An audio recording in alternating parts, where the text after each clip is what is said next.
சிறாருக்கு உங்களை மீண்டும் வரவேற்கின்றேன். ஏஆர் ரஹ்மானுக்கு எதிராக விதிக்கப்பட்டிருக்கக்கூடிய ஃபத்வா குறித்து பேசி வருகின்றோம். ஃபத்வா விதித்த அந்த குறிப்பிட்ட நபர் தெரிவித்திருக்கக்கூடிய கருத்தை பொறுத்தவரை, ஒரு நாள் கடவுள் உங்களை கேட்கக்கூடும், இப்படிப்பட்ட நபரை நீங்கள் ஏன் எதிர்க்கவில்லை என்று. அதற்கு ஏஆர் ரஹ்மான் அளித்திருக்கக்கூடிய பதில், இதே கேள்வியை கடவுள் என்னிடமும் கூட கேட்கக்கூடும், இது போன்றது ஒரு நல்ல வாய்ப்பை நீ ஏன் தவறவிட்டாய் என்று. இதுதான் ஏஆர் ரஹ்மான் இந்த ஃபத்வா விதித்த அந்த நபருக்கு அளித்திருக்கக்கூடிய பதில் மிக முக்கியமான ஒன்று கூட நாம் கூறலாம்.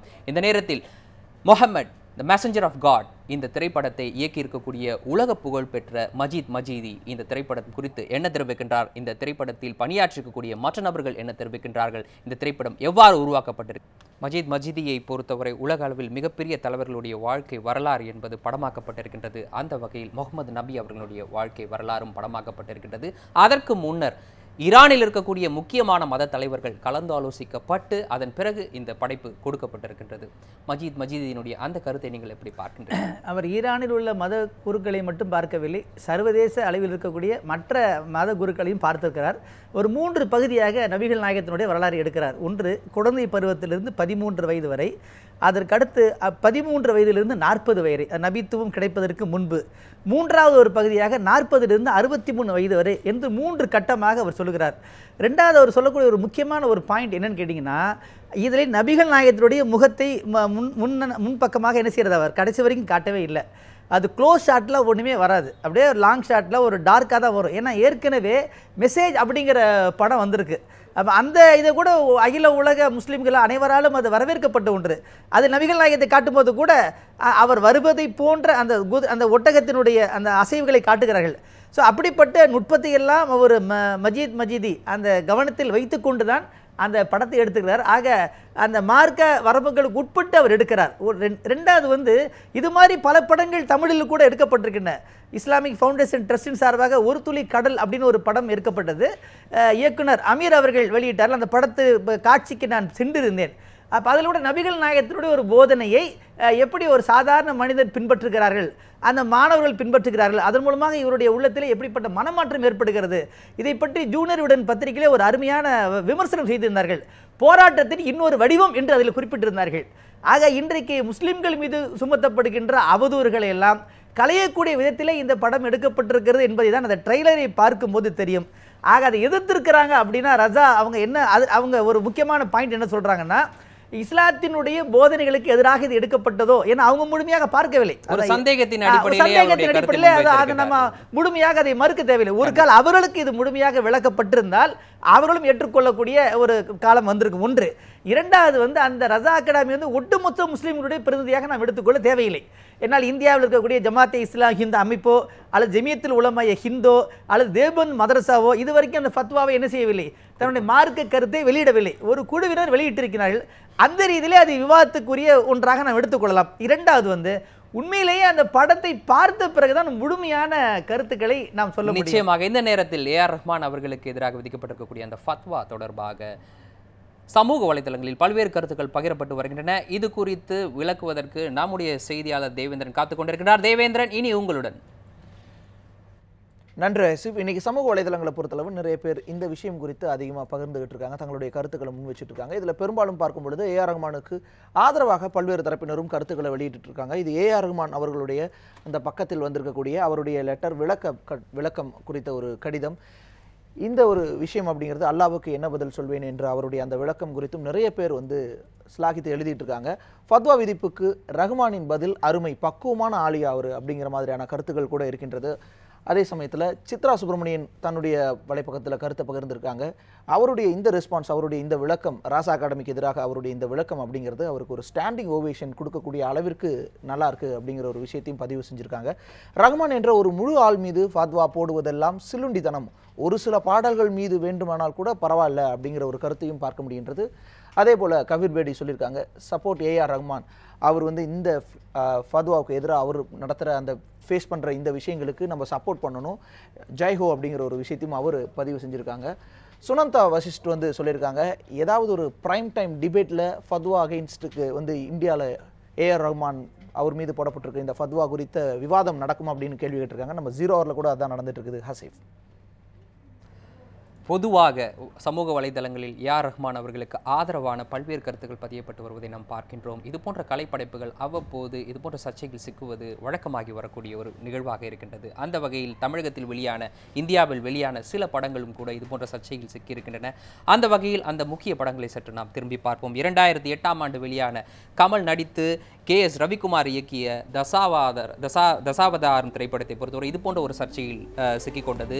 அந்த சர்ச்சையை பொறுத்தவரை இந்துக்களில் ஒரு பிரிவினருடைய மனதை இந்த படம் புண்படுத்துவதாக இந்த படத்திற்கு எதிராக குரல் கொடுத்தவர்கள் தங்களுடைய கருத்தை பதிவு செய்தனர். அதே போல 2012ஆம் ஆண்டு வெளியான துப்பாக்கி திரைப்படத்தை பொறுத்தவரை விஜய் நடித்து AR முருகதாஸ் இயக்கிய இந்த திரைப்படத்தை பொறுத்தவரை இஸ்லாமியர்களை தீவிரவாதிகள் போல் சித்தரிப்பதாக ஒரு குற்றச்சாட்டு முன்வைக்கப்பட்டது. அதே போல 2013ஆம் ஆண்டு கடல் திரைப்படம் அர்ஜுன் அரவிந்த்சாமி நடித்த இந்த படத்தை பொறுத்தவரை மணிரத்னம் இயக்கிய படம். இந்த படத்தில் சில காட்சிகள் கிறிஸ்துவர்களை புண்படுத்தக்கூடிய வகையில் அமைந்திருப்பதாக ஒரு குற்றச்சாட்டு முன்வைக்கப்பட்டது. அதே போல 2013ஆம் ஆண்டு அனைவரும் அறிந்த விஷயம், விஸ்வரூபம் திரைப்படத்திற்கு கமல் நடித்து இயக்கிய விஸ்வரூபம் திரைப்படத்திற்கு இஸ்லாமியர்கள் தரப்பிலிருந்து பல்வேறு ஒரு கருத்துக்கள் முன்வைக்கப்பட்டது. குறிப்பாக இஸ்லாமியர்களை தவறாக சித்தரித்திருப்பதாக ஒரு கருத்து முன்வைக்கப்பட்டது. அதே போல 2014ஆம் ஆண்டு கடந்த ஆண்டு வெளியான PK திரைப்படம் அமீர் கான் நடித்து ராஜ்குமார் ஹிரானி இயக்கிய அந்த திரைப்படத்தை பொறுத்தவரை சில காட்சிகள் இந்துக்களினுடைய மனதை புண்படுத்தக்கூடிய வகையில் அமைந்திருப்பதாக ஒரு குற்றச்சாட்டு முன்வைக்கப்பட்டது.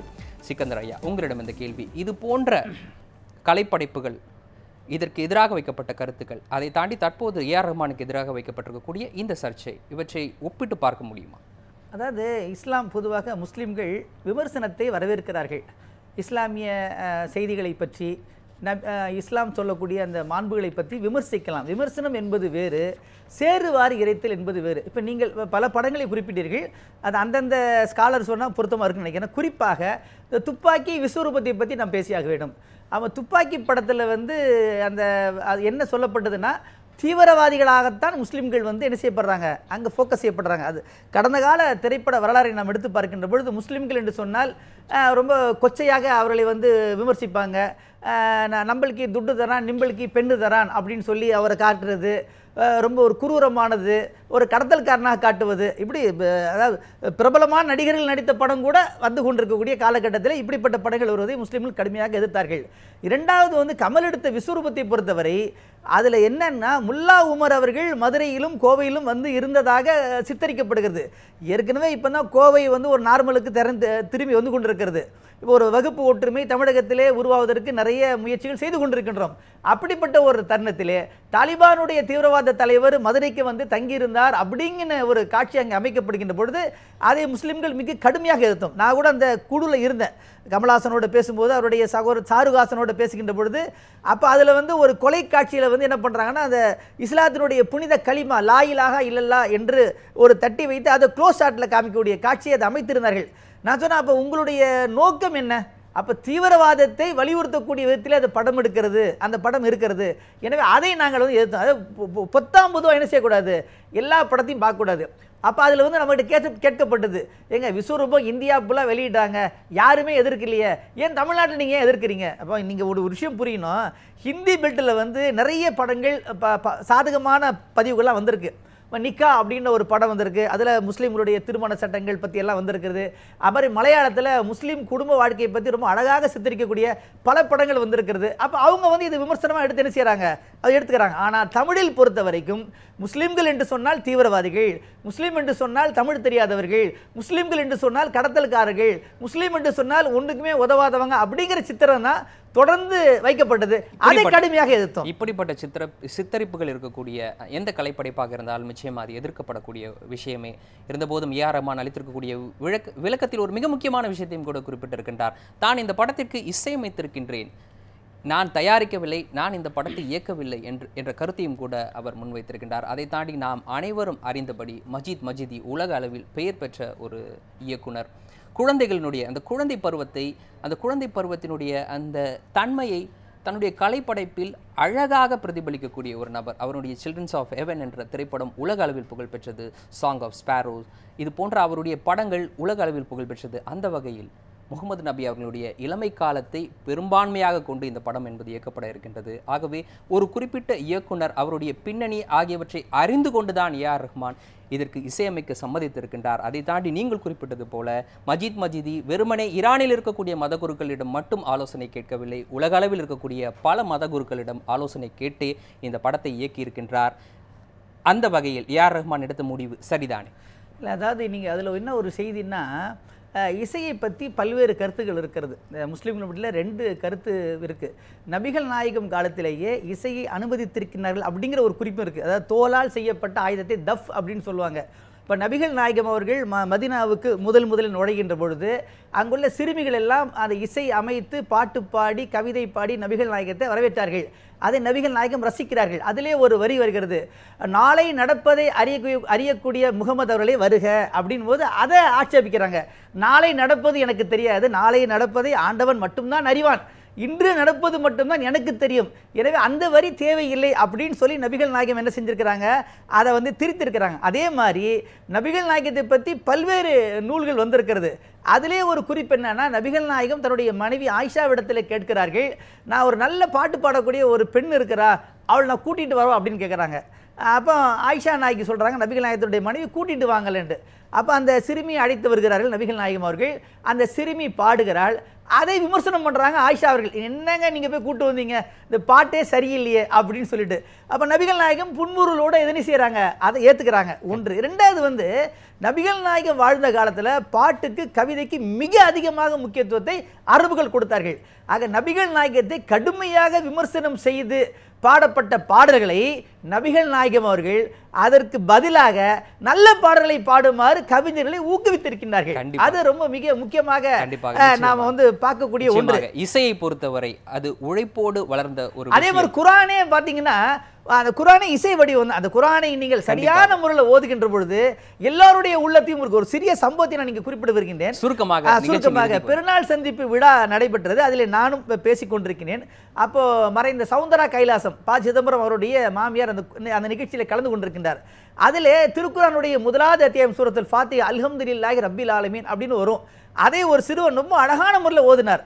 அதை கேட்டு அவங்க அப்படி மெய் சிலிர்த்து போனாங்க. இது உண்மையிலேயே இந்த வார்த்தைகள் என்னை மயிர்கூச்செறிய செய்தன, என்னுடைய உடலெல்லாம் சிலிர்த்தது அப்படின்னு சொன்னாங்க. நிச்சயமாக மிக மிக மிக மிக முக்கியமான ஒரு கருத்தை பதிவு செய்திருக்கின்றீர்கள். நான் ஏற்கனவே சொன்னதன்படி உழைப்போடு வளர்ந்தது இசை. இசையை யாராலும் ஒதுக்கி வைக்க முடியாது. அந்த வகையில் ஏஆர் ரஹ்மான் எதிராக விதிக்கப்பட்டிருக்கக்கூடிய இந்த ஃபத்வா தமிழகத்தில், இந்தியாவில் இருக்கக்கூடிய, உலகத்தில் இருக்கக்கூடிய பெரும்பான்மையான மக்களால் ஏற்றுக்கொள்ளப்படக்கூடிய ஒரு விஷயமாக கருதப்படவில்லை என்பதை தற்போது வெளியாகி கொண்டிருக்கக்கூடிய தகவல்கள்.